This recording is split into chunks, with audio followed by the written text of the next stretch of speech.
Welcome, Nicolaj. Welcome. I think to start very quickly, as Ines was saying, you're a founder of a fashion company. So how did you end up coming from being a tech person to founding a fashion industry? Well, I mean, first of all, can I say thank you so much for being here at this late. I know where I come from, most people would be at the bar right now. So but I really appreciate the turnout because we were a little kind of worried about who would be here at this point. Like, half of you are my friends anyway, so it doesn't quite count.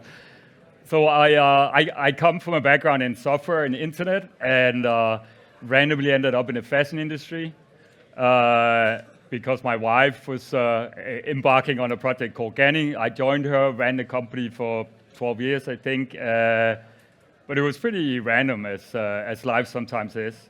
And I've had a long-standing engagement with the climate change agenda, actually ever since I studied business economics and philosophy. So in that sense, to like the irony of it all, it's kind of weird that I ended up in the fashion industry. So let's talk climate. You say fashion industry. Let's address the elephant in the room before we start. Aren't fashion and sustainability actually an oxymoron? You often say that GANNI is not sustainable. How is that? Shouldn't we be buying fewer clothes rather than more? It's a little ridiculous, but I mean, obviously the fashion industry is about raw consumption, right? It's about newness. We produce new stuff all the time and sell it to people. So you can't get a pure form of consumerism. And we all know we don't need more garments, right? Myself, I actually, while running GANNI, didn't shop any garments for probably 7 years, a bit less than that. So it was a little kind of silly, right? However, when I joined the fashion industry, I wasn't aware that that was much worse off than any other industry. Same way that I would eat red meat for many years, right? I still do sometimes now. But obviously I've tried to reduce my consumption of red meat, big time. I even took it to a point where we would have a mealworm farm in our kitchen. So the mealworms would feed on vegetable scraps, and I tried to serve the mealworms to my kids to teach them how to eat like alternative proteins. It didn't work at all. It didn't work at all. Okay. Kids wouldn't eat it, and my wife hated the smell because it was terrible. And anyway, it's the same way with the fashion industry. It's raw consumption, right? So it can never be sustainable per se. I think as a company, we still have like the overarching vision for our responsibility effort, as we call it, is to one time be able to create a fashion collection. And by fashion, I mean something that's new and fresh and relevant and all of that. That kind of has a positive climate impact. And there are ways to get there, but they're somewhat elusive, and it's like many years down the road, but I think we can get close at some point. Okay. And in your path to getting close, you've chosen radical transparency, right? So in 2018, you chose that you disclosed everything that you were doing.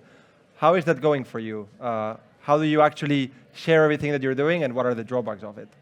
Well, so first of all, for many years, we didn't quite dare to talk about sustainability for fear of kind of being called out for greenwashing, and again, because it just sounded shallow, right, being a fashion company.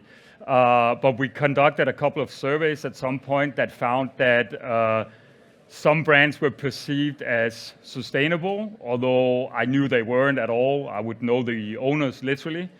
And it taught me a lesson about kind of how consumers perceive not just sustainability, but a lot of things. Like, so on a day-to-day basis, you don't have the capacity to kind of fully understand the products you're buying or the stuff you do and the consequences thereof, right?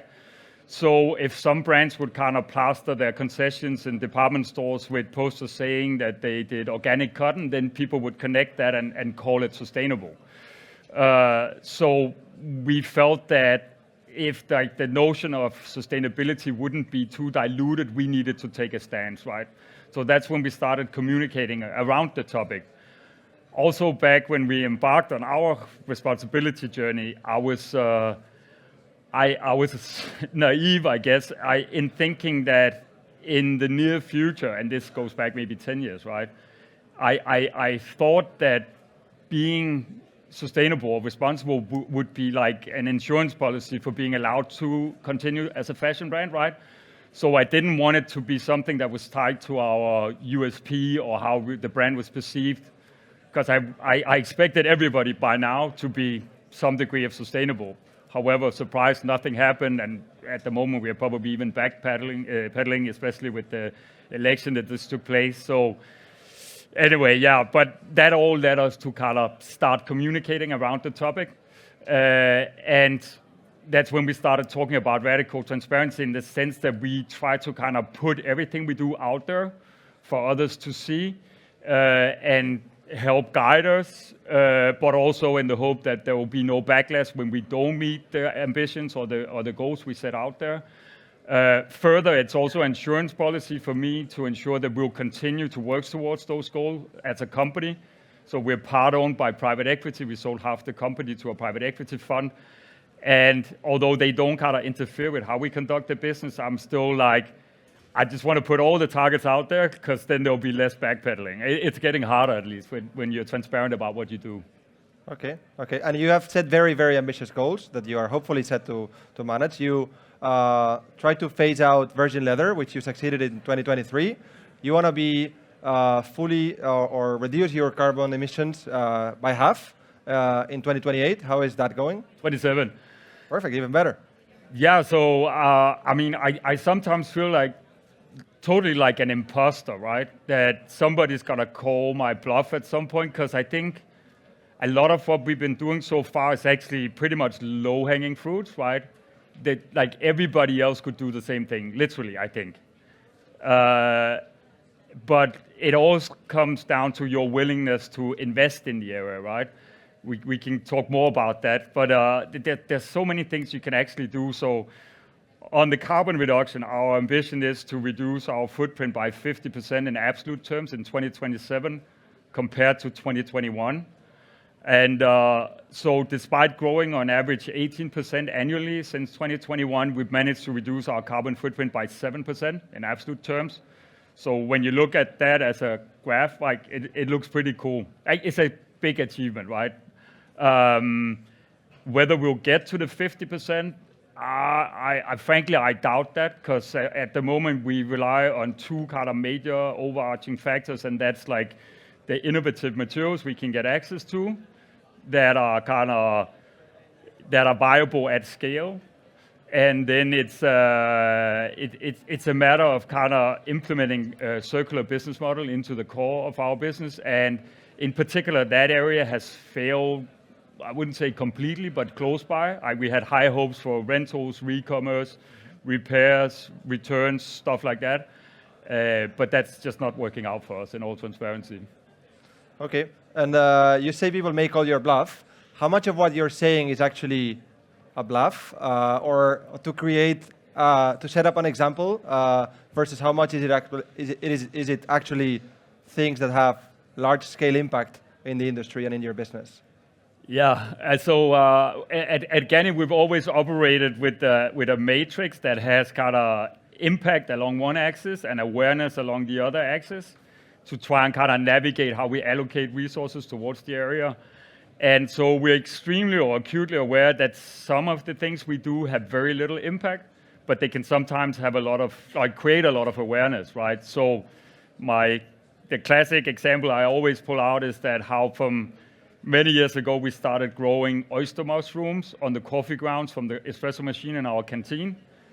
So literally we have like oyster mushrooms that display in the canteen, and they kind of grow up. Every Thursday we harvest them, and somebody gets to take them home, fry them, salt, cream, bit of butter. It's really tasty, right?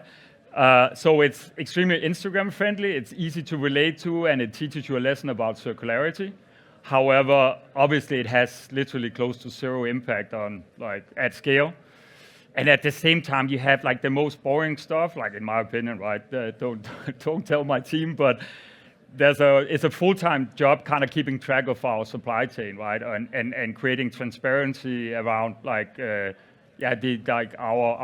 value chain. And it's hardly relevant to anyone, right? But stuff like that can have a massive impact, right? So that's how we try to navigate that. But I think it's important, and in particular being in the fashion industry, it's a huge obligation for us to make the whole topic of sustainability or impact or responsibility kind of palatable for a wider community, because that's what we're good at. We're good at telling stories, we're good at making things sexy and exciting, right?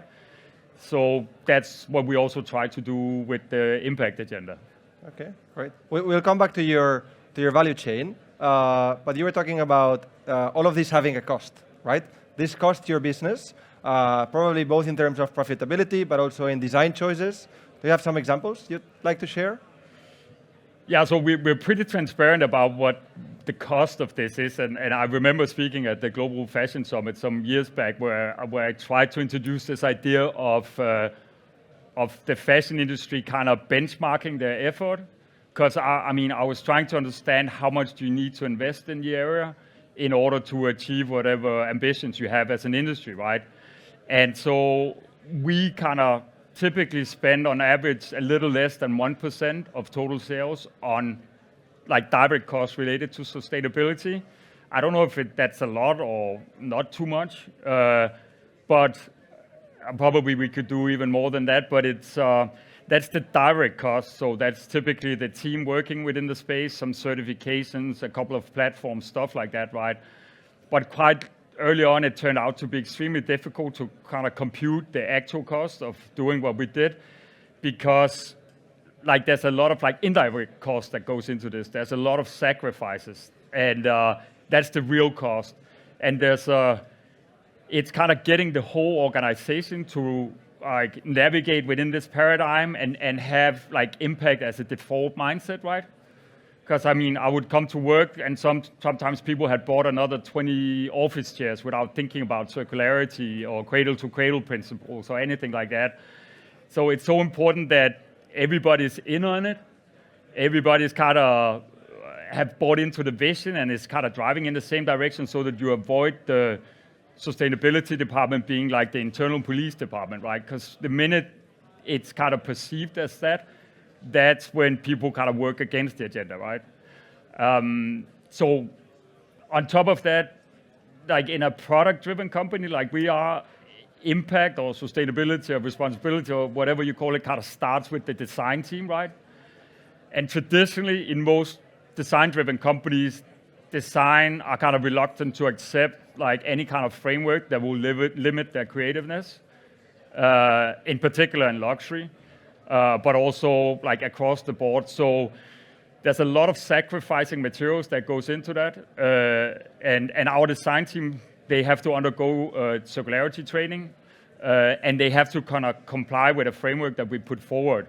So on a daily basis, they say no to a lot of like great materials that we know we could have sold a lot of, or we force them to phase out products that we cannot kind of call responsible, right?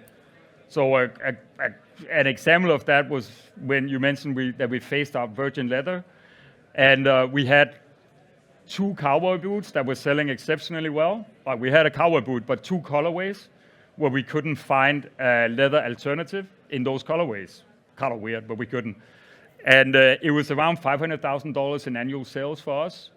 So it was real money for a company of our size. And we were like, ultimately we decided to like stop producing them, right? So that's a real sacrifice. And that was a hard decision to make, but it was a proud moment for me. And it's stuff like that that's hard to kind of calculate when you try to understand how much you need to invest in this topic. Mm-hmm. You were saying it's actually easy stuff that everyone could do, but you're just sharing a story that maybe not everyone dares, most likely if you need to answer to your stakeholders. What do you tell yourself? I'm guessing you didn't have stakeholders to tell this story to and to convince, but how did you convince yourself that this was the way to go? I want to phase out this color and I want to remove this money from my balance sheet. Well, it helps being a majority shareholder. And that's basically it. I mean, if you have the backing of your shareholders, or your CEO has the backing of your shareholders, then it's a whole different story, right? You'd see that. And if there are any startups trying to sell products or platforms or materials that pertains to impact to established companies, they'll know how difficult it is finding the right decision maker, right? Because typically you get to talk to the sustainability department. But guess what? Sustainability has very little bargaining power internally with most organizations. So that's a topic I often talk about. Like typically in the crowd that I'll meet at conferences will be mostly chief sustainability officers or people from a sustainability department, but they are having a hard time making a change, right? So you need to literally engage like shareholders basically in order to be allowed to invest in this space, because unfortunately this is a cost center. There's literally no money to be made on impact so far. I don't know if that's ever going to change. It looks unlikely at the moment, right? But it's a sacrifice you need to decide you want to make. Any sustainability officer in the audience that is having these tough times? Not bad. Not bad. So in this quest to cut carbon emissions, you focused very much, almost tunnel vision, on new materials. How does the carbon split of the fashion industry work, and why did you choose materials? It was a clear decision? Yeah, so roughly speaking, it changes from season to season, obviously, but it's around 2/3 of our carbon footprint is derived from the actual product.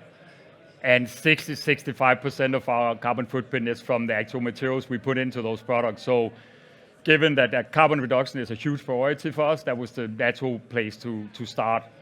So yeah, that's always been huge. And also, as I mentioned, like the ultimate dream for us is to create a collection that's actually kind of impact neutral or even impact positive, right? So I dream of the day where you take Ruby Laboratories cellulose material that's made out of sequestered carbon, so literally kind of carbon negative or positive or however you want to phrase that, and then turn it into a cellulose pulp that can then be spun and turned into a jersey or a viscose, right? So we want to kind of create that situation, and until we get to that point, we've created a virtual department or team that's called Fabrics of the Future, where we constantly monitor around 30 different innovative new materials that we help kind of get to the market. So we kind of support them in their journey to kind of commercialize what they do. We kind of test out products for look and feel, aesthetics, their ability to scale, price point, how it's kind of configured, if they fit in on a drop-in structure with our existing supply chain, introduce them to suppliers, et cetera, et cetera. And then we kind of slowly kind of graduate them, and ideally we manage to transition them into the core of our business. Does this happen? It does happen, but it's extremely hard. I mean, I think we've had 9 graduates that are kind of baked into the core of our... Sorry, when you say graduates, you mean... So that's materials like Simply Fiber that makes like a cellulose-like material that you can make shoes of, for instance, or polybind, that's a leather alternative, so stuff like that. And I think 7 of them are kind of working out at scale, but most of that is somewhat fragile. So we never know at what scale they can necessarily supply the materials, et cetera, et cetera. So it's not easy, but we do have we had a show in Paris a couple of months ago, and we had out of 36 looks, 35 looks had like innovative new materials on them. And like depending on how well they sell, hopefully they'll be baked into the core of our collection. But it is a huge issue from my point of view, and also both working as an investor. So I sit both on the supply side through the companies we invest in, but also on the demand side through GANNI, buying the materials. And most of the supply side solutions that we're presented with are from startups. Like there are literally no incumbents that are working in this space. And that's a huge issue because in all honesty, I'd rather have the supply side present to me their ability to build a factory that would work at scale, rather than startups presenting me with their ability to overcome scientific challenges. Because I mean, looking at it from a GANNI point of view, I don't care too much about science. I know it sounds a little cynical and it's a little sad, but I don't have the luxury to kind of dive into the scientific side of things. I don't do that with my current suppliers either. So we need to get to a point where a lot of these innovative new materials or recycling technologies can deliver at scale. Like we saw Susanna presenting Sire an hour ago, right? That's an example of a company kind of doubling down on the ability to scale rather than like the scientific side of things. Okay, and so for these startups that you work with, do you take them under your wing? what is the collaboration like? They end up selling their materials to you. You invest in them from the beginning. How does this work? So basically, we appoint a conduct person internally with GANNI that kind of help them ease their way into our environment. And as I said, we kind of test them out and let them understand what the demand side expects from them, what we need from them. Also kind of teach them about price point, et cetera, and then what we can offer them on our side is a platform for launching their product, basically. So they get to kind of get in touch with our audience through all of our channels and the platforms that we have, and we get to kind of tell a story about how amazing these materials are. Ultimately, hopefully, we can also bake them into the core of our business, so we also offer them longer term kind of a financially viable business case. But I mean, we're still relatively small. We're a 200 million euro business, so from within an international context, we don't make a huge difference. And so from the materials that you actually get from your current supply chain, how do you work with that supply chain, with this supply chain? Do you embed yourself in it? Do you help them? Do you educate them in any way? What is your process? No, in that sense, we're pretty sad. I mean, we work like most other fashion companies. We don't control our supply chain. We have long-standing relationships with a lot of them, but given that we're a fashion company, we do new stuff all the time, so we also switch suppliers. So it's hard kind of to establish a long-term relationship with most of them. And that's one thing I learned when I joined the fashion industry, and it actually took me by surprise, is that even huge companies know very little about their supply chain, have no control of it, have no kind of PhDs or engineers employed that are experts in material science for that matter, right? It's mostly actually product design and marketing. Anyway, we try to reach out to our suppliers we have, but that's another story. We have a big kind of social project also going on with living wage projects. That sounds easy, but it's also hyper complicated. And then we have an insetting program. So since 2016, we've been kind of mapping out and compensating for our carbon footprint. But after a couple of years, we felt it was a little shallow and it was being used as a way to kind of pay indulgence, right? It was a license to continue to do what you did for a lot of companies. So we kind of slowly transferred to an insetting strategy by which you kind of take full responsibility for your own supply chain. And so we took the money we would use for compensating and used them so far to install solar panels and storage capacity with our suppliers, although we don't control them. So in that sense, it's kind of a write-off and helping our competitors. So on average, maybe our order volume makes up maybe less than 20% with these suppliers. But those are awesome projects, right? So we get to install solar panels with them, storage capacity, but also we build in a biodiversity component whenever we do so. So we map out the biodiversity of an area and ensure that once we're done installing the solar panels, the biodiversity and the biomass is kept intact and hopefully improved. And also we build in a social component so that we have lunch areas for people. And yeah, projects like those I love because it's very tangible action, right? It's imagine everybody did that. So we're rolling it out to 8 suppliers now out of a supplier base of maybe 45 suppliers. And I can't help to think if the entire industry just did that and everybody did it and it would kind of trigger down through the supply chain, that would have huge impact, right?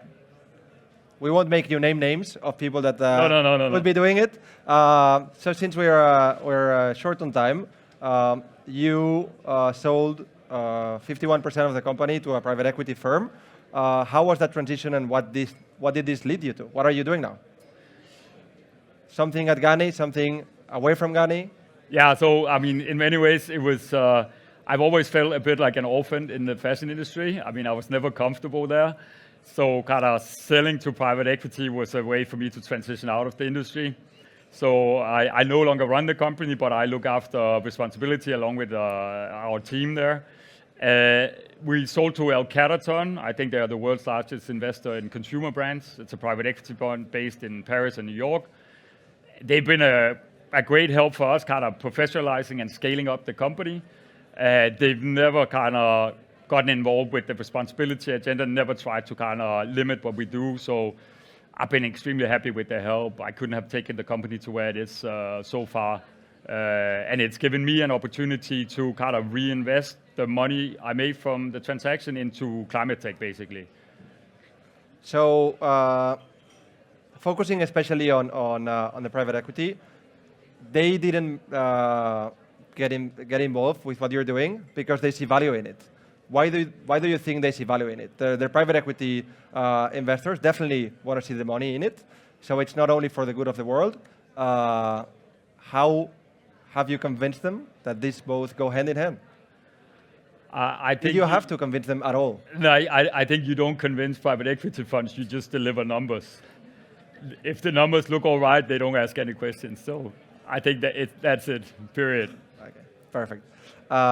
So, and now with your new VC launcher, what are you doing? What is it? Is it a VC studio? Did I say correctly? Yeah, I don't know what we call it. Like I launched the project with my friend Tommy. We have a small office out of Copenhagen where we launch our own projects. It's pretty random, a little opportunistic, right? And we've learned along the way that we end up investing a little bit too much in hope rather than kind of business fundamentals. And we easily get excited about the science part and technology, right? And like the potential and the promise that it typically entails.